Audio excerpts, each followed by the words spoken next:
നമസ്കാരം, ഞാൻ Shonima. Al Hilal hospitals and medical centres അവതരിപ്പിക്കുന്ന BMC ന്യൂസ് ലൈവിലേക്ക് സ്വാഗതം. ആദ്യം ബഹ്റൈനിൽ നിന്നുള്ള വാർത്തകളിലേക്ക്. ബഹ്റൈനിൽ ഈ ആഴ്ച താപനില 45 ഡിഗ്രി സെൽഷ്യസിനും 50 ഡിഗ്രിക്കും ഇടയിൽ ഉയരുമെന്ന് റിപ്പോർട്ടുകൾ. അന്തരീക്ഷ ഈർപ്പം കൂടുതലാകുന്നതിനാൽ ഈ ദിവസങ്ങളിൽ ചൂട് കൂടുതൽ അനുഭവപ്പെടാനും സാധ്യതയുണ്ട്. ഉച്ചതിരിഞ്ഞുള്ള സമയങ്ങളിൽ ജനങ്ങളോട് വീടിനുള്ളിൽ തന്നെ തുടരാനും നേരിട്ട് സൂര്യപ്രകാശം ഏൽക്കുന്നത് ഒഴിവാക്കാനും ധാരാളം വെള്ളം കുടിക്കാനും അധികൃതർ നിർദ്ദേശിച്ചു. കമ്മ്യൂണിറ്റി വികസനത്തിനുള്ള 2025 Arab woman excellence award Bahrain institute for political ഡെവലപ്മെന്റിന്റെ മുൻ ബോർഡ് ഓഫ് ട്രസ്റ്റീസ് അംഗം ഡോക്ടർ മഹാ അൽ ഷഹാബിന് ലഭിച്ചു. സമൂഹ വികസനത്തിൽ അറബ് സ്ത്രീകളുടെ സംഭാവനകൾ ഉയർത്തിക്കാട്ടുന്നതിനും പൊതുസ്വകാര്യ സ്ഥാപനങ്ങൾ വനിതാ നേതാക്കളെ അവരുടെ നേട്ടങ്ങളും മറ്റും പിന്തുണയ്ക്കുന്നതിനും അംഗീകരിക്കുന്നതിനും ശാക്തീകരിക്കുന്നതിനും പ്രോത്സാഹിപ്പിക്കുന്നതിനും ഈ അവാർഡ് ലക്ഷ്യമിടുന്നു. അംഗരാജ്യങ്ങളുടെ നാമനിർദ്ദേശങ്ങളുടെ അടിസ്ഥാനത്തിൽ വിവിധ മേഖലകളിലെ വിശിഷ്ട അറബ് വനിതകൾക്കായി ലീഗ് ഓഫ് അറബ് സ്റ്റേറ്റ്സ് വർഷം തോറും അറബ് വുമൺ എക്സലൻസ് അവാർഡ് നൽകുന്നു. ലോക മുലയൂട്ടൽ വാരാചരണത്തോടനുബന്ധിച്ച് ബഹ്റൈനിലുടനീളം മുലയൂട്ടൽ പ്രോത്സാഹിപ്പിക്കുന്നതിനും സാമൂഹിക പിന്തുണ ഉറപ്പാക്കുന്നതിനുമായി നിരവധി ലാക്ടേഷൻ കൺസൾട്ടേഷനുകളും ആന്റിനേറ്റൽ കൌൺസിലിംഗുകളും നടക്കുന്നു. ഓഗസ്റ്റ് 1 മുതൽ 7 വരെയാണ് ലോകമെമ്പാടും മുലയൂട്ടൽ വാരമായി ആചരിക്കുന്നത്. മുലയൂട്ടലിന്റെ പ്രാധാന്യവും ആവശ്യവും ബോധവൽക്കരിക്കുകയാണ് ഇതിലൂടെ ലക്ഷ്യമിടുന്നത്. മുലയൂട്ടലിനെക്കുറിച്ച് അവബോധം വളർത്തുന്നതിനുള്ള രാജ്യത്തിന്റെ ശ്രമങ്ങളെ മാത്രമല്ല, മുലയൂട്ടുന്ന ഘട്ടത്തിൽ അമ്മയ്ക്കും കുഞ്ഞിനും പിന്തുണ നൽകുന്നതിൽ ആരോഗ്യമേഖലയുടെ സജീവ പങ്കിനെയും മാറ്റം സൂചിപ്പിക്കുന്നുവെന്നും അധികൃതർ അറിയിച്ചു. BMC ന്യൂസിലെ ഒരു ഇടവേള.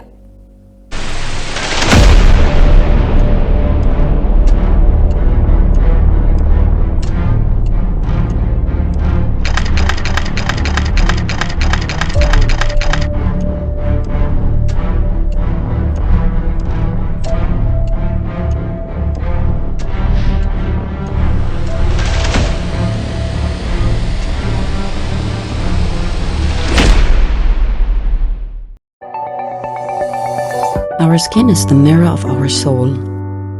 Our skin is our largest sensory organ. Our skin needs a healthy microbiome balance. This is regulated by its pH value, which protects the skin from pathogens, cold and ultraviolet rays.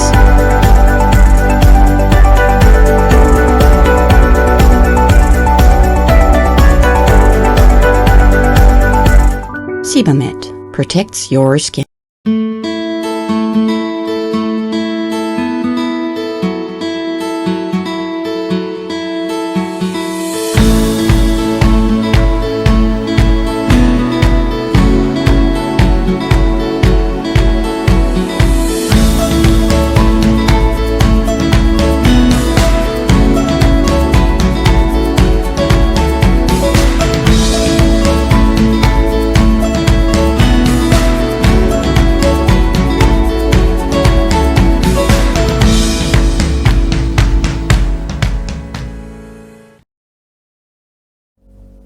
BMC ന്യൂസിലേക്ക് വീണ്ടും സ്വാഗതം.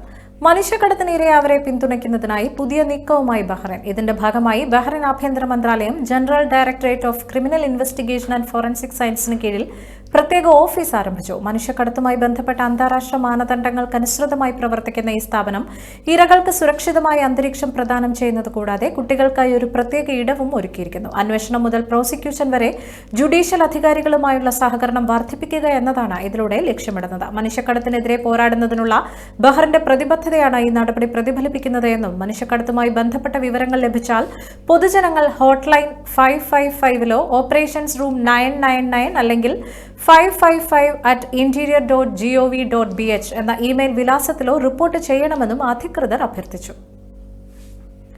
ഇന്ത്യയിൽ നിന്നുമുള്ള പ്രധാനപ്പെട്ട വാർത്തകളിലേക്ക്. മേഘവിസ്ഫോടനമുണ്ടായ ഉത്തരകാശിയിൽ അടിയന്തര സഹായവുമായി കേന്ദ്രമന്ത്രി അമിത് ഷാ ഉത്തരാഖണ്ഡ് മുഖ്യമന്ത്രിയുമായി സംസാരിച്ചു. NDRF സംഘങ്ങൾ ഉടൻ സ്ഥലത്തെത്തുമെന്നും അമിത് ഷാ അറിയിച്ചു. രക്ഷാപ്രവർത്തനത്തിനായി 150 സൈനികരാണ് എത്തിയത്. 20 പേരെ രക്ഷപ്പെടുത്തിയിട്ടുണ്ട്. 50-ലേറെ പേർ സ്ഥലത്ത് കുടുങ്ങിക്കിടക്കുന്നതായാണ് വിവരം. ഉത്തരകാശിയിലെ ധാരാളിയിലുണ്ടായ മിന്നൽ പ്രളയവുമായി ബന്ധപ്പെട്ട് ഉത്തരാഖണ്ഡ് മുഖ്യമന്ത്രിയുമായി സംസാരിച്ചു. 3 ഇൻഡോ ടിബറ്റൻ ബോർഡർ പോലീസ് സംഘങ്ങളെ സംഭവസ്ഥലത്തേക്ക് എത്തിച്ചു. 4 ദേശീയ ദുരന്ത നിവാരണ സേനാ സംഘങ്ങളെയും വിന്യസിച്ചുവെന്നും അമിത് ഷാ പറഞ്ഞു. ധരാലി ഗ്രാമത്തിന്റെ ഒരു ഭാഗം പൂർണ്ണമായി ഒലിച്ചുപോയി എന്നാണ് വിവരം. സ്ഥലത്ത് രക്ഷാപ്രവർത്തനം പുരോഗമിക്കുകയാണ്.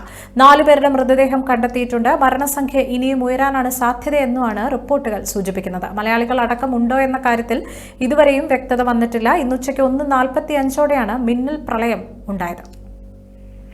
BJP പാർലമെന്ററി പാർട്ടി യോഗത്തിൽ അമിത്ഷായെ അഭിനന്ദിച്ച് പ്രധാനമന്ത്രി നരേന്ദ്രമോദി. ഏറ്റവും കൂടുതൽ കാലം ആഭ്യന്തരമന്ത്രി സ്ഥാനത്ത് തുടർച്ചയായി ഇരുന്നതിനാണ് അഭിനന്ദനം. അമിത്ഷാ ഇനിയും റെക്കോർഡുകൾ തകർക്കുമെന്നും പ്രധാനമന്ത്രി പറഞ്ഞു. പാർലമെന്ററി പാർട്ടി യോഗത്തിൽ പ്രതിപക്ഷത്തിനെതിരെ പ്രധാനമന്ത്രി ആഞ്ഞടിക്കുകയും ചെയ്തു. ഓപ്പറേഷൻ സിന്ദൂർ ചർച്ചയിൽ പ്രതിപക്ഷത്തെ നിഷ്പ്രഭമാക്കിയെന്ന് മോദി പറഞ്ഞു. ഓപ്പറേഷൻ സിന്ദൂറിൽ സൈന്യത്തെ അഭിനന്ദിച്ച് യോഗം പ്രമേയം പാസാക്കി. പ്രധാനമന്ത്രിക്ക് പാർലമെന്ററി പാർട്ടി അഭിനന്ദനം അറിയിച്ചു. പ്രധാനമന്ത്രി അസാമാന്യ ധൈര്യം കാട്ടിയെന്നും യോഗം പാസാക്കിയ പ്രമേയത്തിൽ പറയുന്നു. വീണ്ടും ഒരു ഇടവേള.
സ്കൂളുകളിലെ ബാക്ക് ബെഞ്ച് സങ്കല്പം മാറ്റുമെന്ന് വിദ്യാഭ്യാസ മന്ത്രി വി ശിവൻകുട്ടി. പഴഞ്ചൻ രീതികളെന്നും പറ്റില്ലെന്നും മന്ത്രി. ഇക്കാര്യത്തിൽ വിദഗ്ധ സമിതിയെ നിയോഗിക്കും. നല്ല മാറ്റം വേണമെന്നും മന്ത്രി കൂട്ടിച്ചേർത്തു. അവധിക്കാല മാറ്റനിർദ്ദേശത്തിന് പിന്നാലെ പുതിയ ആശയം ആണ് മന്ത്രി പങ്കുവച്ചിരിക്കുന്നത്. ഫേസ്ബുക്കിലൂടെയാണ് മന്ത്രിയുടെ പ്രഖ്യാപനം. ഓണവിപണി ലക്ഷ്യമിട്ട് 25,000 ഏക്കറിൽ കൃഷി ആരംഭിച്ച കുടുംബശ്രീ. പച്ചക്കറി, പൂക്കൃഷി ഉൾപ്പെടെയുള്ളവയാണ് കൃഷി ചെയ്യുക. കൃഷി ചെയ്തെടുക്കുന്നവ പോക്കറ്റ് മാർട്ട് വഴി ഓൺലൈനായി പൊതുജനങ്ങൾക്ക് ലഭ്യമാക്കുമെന്നും വാട്സാപ്പ് വഴിയും ഓർഡർ എടുക്കുന്നതാണെന്നും തദ്ദേശ സ്വയംഭരണ വകുപ്പ് മന്ത്രി MP രാജേഷ് അറിയിച്ചു. ഓഗസ്റ്റ് 28 മുതൽ സെപ്റ്റംബർ 4 വരെ തൃശൂരിൽ സംസ്ഥാനതല ഓണവിപണന മേള സംഘടിപ്പിക്കും. കൂടാതെ 13 ജില്ലകളിലായി 23 ജില്ലാതല ഓണവിപണന മേളകളും CDS തലത്തിൽ 2000-ലേറെ വിപണന മേളകളും സംഘടിപ്പിക്കും. ഓണവിപണിയിൽ വിലക്കയറ്റം നിയന്ത്രിക്കാൻ കഴിയുന്ന വിധം കുടുംബശ്രീ ഇടപെടൽ നടത്തുമെന്നും മന്ത്രി അറിയിച്ചു. ഈ വാർത്തയോടുകൂടി ഇന്നത്തെ BMC ന്യൂസ് ലൈവിൽ മലയാളം വാർത്തകൾ പൂർണ്ണമാകുന്നു. ശുഭരാത്രി.